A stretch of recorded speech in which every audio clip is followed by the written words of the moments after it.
Hi everyone, I am Darren Ginibo and I will be one of the presenter for the 6th stage of ERIK Erikson's Theory of Psychosocial Development. The 6th stage of ERIK Erikson's Psychosocial Development focuses on intimacy versus isolation. So in this stage, it takes place between an approximate age of 19 to 40 years old because it is an age where we find or seek for a loved one. So during this stage, its major conflict was centered on forming an intimate and loving relationships with other people. So on this stage, we started to share ourselves more intimately and more passionate with the people that we tend to invest our feelings with. We used to explore relationships that always lead for a longer term or longer commitment that sooner will treat us as a family or even more than a family. The psychosocial conflict in the psychosocial stage was intimacy versus isolation, with a major question of will I be loved or will I be alone? Maybe this question was concluded because in this stage, we tend to think if someone will love us or accept us because we, on this age, was looking for someone to invest feelings with, and we are afraid that someone may not find it. The basic virtue was love, and the important event was romantic relationship. If intimacy and isolation become balanced, the result was love, which resulted also from a romantic relationship because two people invest its feelings to each other. Now, the major conflict during this stage is the intimacy and isolation. As being mentioned, intimacy is the ability to care and share experiences and stories with other friends, family, and as a response, they also did that to us. They also share and care about us. And the isolation is the exact opposite of intimacy, which is the feeling of loneliness, feeling of being alone and uncared for love. Next one, these are some effects or yung naidudulot ng isolation and intimacy sa ating relationship. So let's compare the both. So first one, in intimacy, the strong and the romantic relationship. So one person na mamahalin natin, then tayo nakakakuha ng strong and deep romantic relationship. Siyempre, minamahal niyo yung isa't isa, nakakakuha kayo ng love from both of you. And then, kung i-compare naman sa isolation is poor romantic relationships, bihira para sa isang tao kung siya ay isolated. Sometimes nga wala kasi siguro ayaw niyang pumasok or wala siyang tiwala. And then second is the intimacy. Close relationships with family and friends. Of course, mas malapit sa family, nakakapag-open sa friends, sa family. Ayan. And kung i-compare naman dito sa isolation is few or no relationship with family and friends. Of course, lagi naman nandiyan yung family natin, pero hindi ganun tayo kalapit. Yan, when we have that isolation. And in terms of friends naman, pwedeng meron pero bilang. Pero pwede din na wala. And then next one is intimacy. Strong and social support network. Okay, when we have achieved this intimacy, so ayun, sa lahat ng tao around us, nakakakuha tayo ng mga moral support. Yan. And in terms of difficulties, sa mga problems, sa mga challenges, so andyan lang sila palagi for us. And compared to isolation, it's a weak social support network. Kaunti lang yun nandiyan para sa atin. Siguro yung family kasi sila yung una natin maaasahan. Pero hindi pa ganun ka-strong. Parang kung sa isang poste, kaya pang matibag. Hindi ganun ka-tatag. Now we have 5 benefits of intimacy. So during this stage, syempre, mag-take benefit tayo when we have this intimacy. So the first one, of course, hindi mawawala dyan itong close romantic relationships. So, at this age, syempre, 19 and so on until 40, we have that one special person. That person na magmamahal talaga sa atin ng totoo and tatanggapin tayo ng buo. Now, second benefit is the deep and meaningful connections. Hindi lang ito sa partner natin makukuha, pati sa friends, sa family, and also with other people. As for them, iti-treasure nila yung connection na meron sa between us. And the next one is the enduring connections with other people. When I say enduring, it's long-lasting. Let's reject that sentence na andyan lang kapag may kailangan. So in this stage, in this benefit, it's long-lasting. Hindi siya mawawala in terms of difficulties ng kasayahan. The next one is positive relationship with family and friends. So of course, during difficult times, andyan lang sila sa atin for positivity, for motivation. And then the last one is a strong relationship. So yun, katulad din ng positive. Yan, mas binubuo yung ugnayan ng positive thoughts, which is parang wala nang makakabuo. Now, of course, we have that factors that may increase your risk of becoming isolated. Kung bakit nagpo-fall yung mga tao sa isolation in this not intimacy. So these are some factors or reasons. First one is the divorce or death of a partner. So of course, let's focus muna sa death of a partner, which is syempre, when you have that commitment na kayo na and pinubuo nyo yung inyong sarili with both of you and namatay pa siya, nawala na siya, parang hindi ka nabuo, kaya parang feeling mo, nag-iisa ka na ulit. You're being isolated. And next is divorce. We have that many reasons kung bakit din nagde-divorce ang mag-asawa. So maybe it's because nasasaktan na or naloloko. Kaya parang in your next relationship, feeling mo, parang nandun na yung thought mo na ganun lang ulit yung mangyari, wag na lang. So you're being isolated again. Second factor is fear of commitment and intimacy. Parang ayaw mo nang maniwala sa promise, nawawala yung tiwala. Ayaw mong panagutan yung isang bagay. Yes, of course. And next is the childhood experiences, whether neglect or abuse. So these are some experiences nung bata ka pa na pwede kang napabayaan ka noon, na abuso, hindi walang kumukup sa'yo. Ayun, bata ka pa lang, feeling mo nag-iisa ka na, and nadadala mo yan hanggang sa paglaki. The next one is a past relationship, which is similar to divorce. With some reasons, yan, kaya ayaw mo na din pumasok sa bagong relationship na ubus na yung tiwala mo sa tao kasi feeling mo pare-pareha sila. And then, inability to open up. So, ito may isa kang bagay na gustong sabihin pero hindi mo masabi. Siguro dahil baka iniisip mo na ayaw nilang makinig sa'yo, ayaw ka nilang pakinggan. Kaya, pinipigilan mo na lang din magkwento. So, you have that inability. And then next one is the trouble with self-disclosure. Pag masyado nang marami yung nare-reveal mong information, or let's say na may gusto kang sabihin, kaso baka ma-misinterpret niya. So, yung nagkakaroon ng trouble dun sa self-disclosure. So,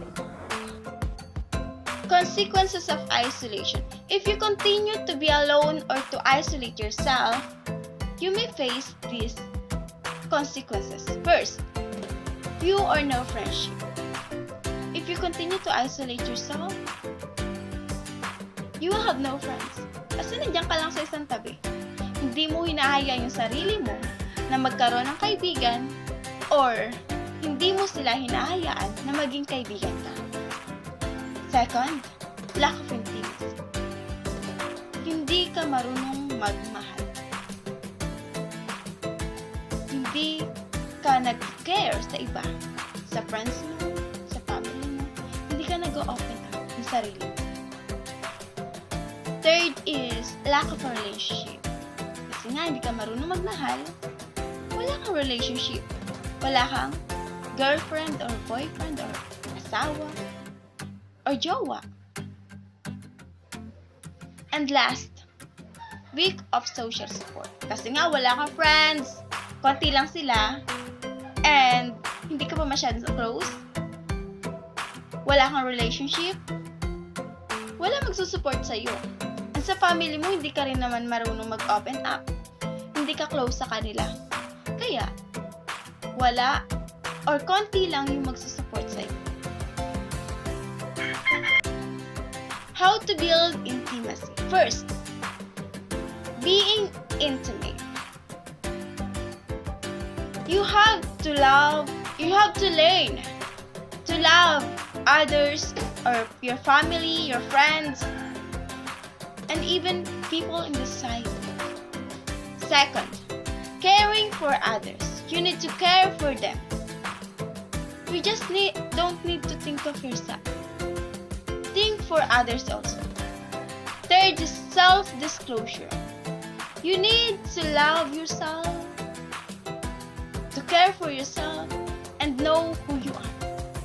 If you don't love and care and know who you are, how can you able to love and care for others? How?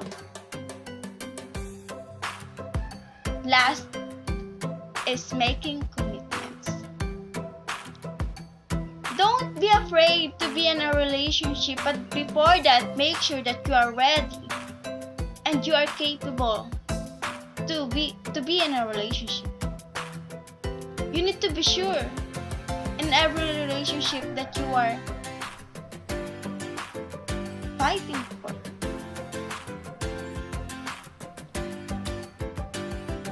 So,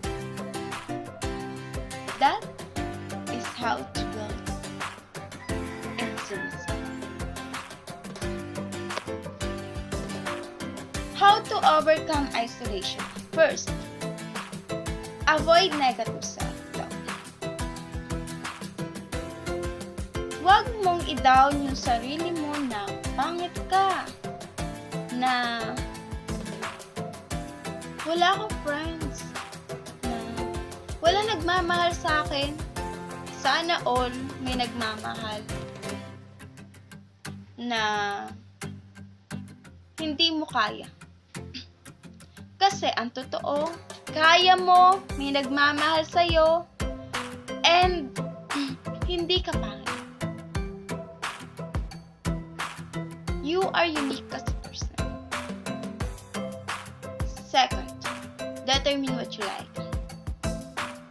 Alamin mo yung kung anong gusto mo sa buhay, anong gusto mo maging. Magkaroon ka lagi ng choice. Hindi yung, ay sige, ikaw na lang. Kung ano yung gusto mo, yun na lang. Kung ano yung iyo, yun na lang din yung akin. Parang ganun.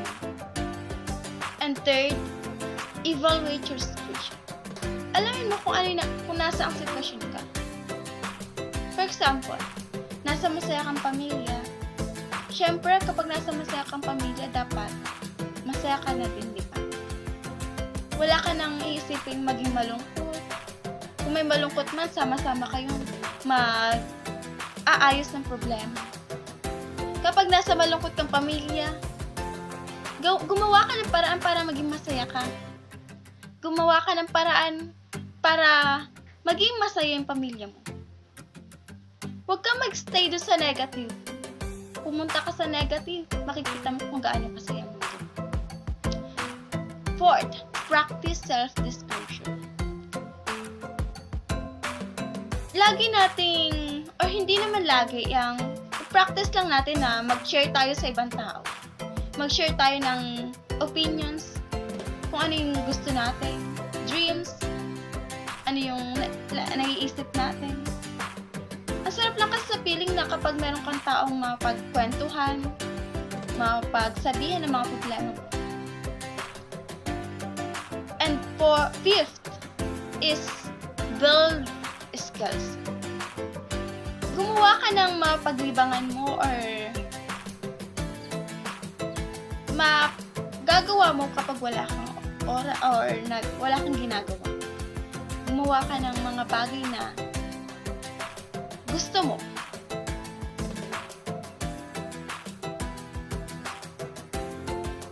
Important events. The important events is relationship. Dito yung nagkakaroon tayo ng in the age of 19 to 40 years old, dito yung magkakaroon tayo ng girlfriend or jowa for about 6 years, 3 years, 2 years, 1 year, and even more. Dito yung nagkakaroon tayo ng karelasyon na makakasama natin panghabang buhay o pakakasalan natin. Intimacy is equal to relationship.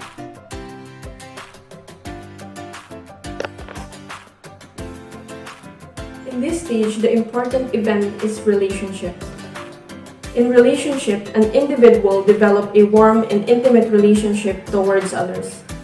Intimate relationship is an interpersonal relationship involving physical and emotional intimacy. Although an intimate relationship is commonly sexual relationship, it may also be non-sexual involving family, friends, and acquaintances. Having a positive and healthy relationship towards others is very important. It teaches you to listen to one another. It teaches you to communicate and understand one another without any judgment. And most importantly, it teaches you to trust and respect one another. Promiscuity is referring particularly to the tendency to become intimate too freely, too easily, and without any depth to your intimacy. Here, an individual indiscriminates or is not being choosy on whom he or she would be associated. This can be true relationship with friends, with neighbors, with the whole community, as well with lovers. In malignancy, we have exclusion. Exclusion is the state or the process of excluding or being excluded. Here, an individual isolates or excludes himself towards love, friendship, and relationship to the community. As a result, he develops negative feelings or emotions in compensation or para matakpan yung loneliness na nararanasan at nararamdaman ng tao na yun. According to Erikson, that if you have successfully negotiated this stage, you will carry with you and for the rest of your life the virtue which he calls love. Now, love is something that you feel or have towards others or towards someone. It can be both positive and negative. But mostly, love is a positive thing because it teaches you to trust, to care, to understand one another, to appreciate a person disregarding his or her bad side. And most importantly, it is the greatest thing that makes a person grow. Also, love is not just about two persons being lovers. It also includes love between friends, love between neighbors, and the love between your family.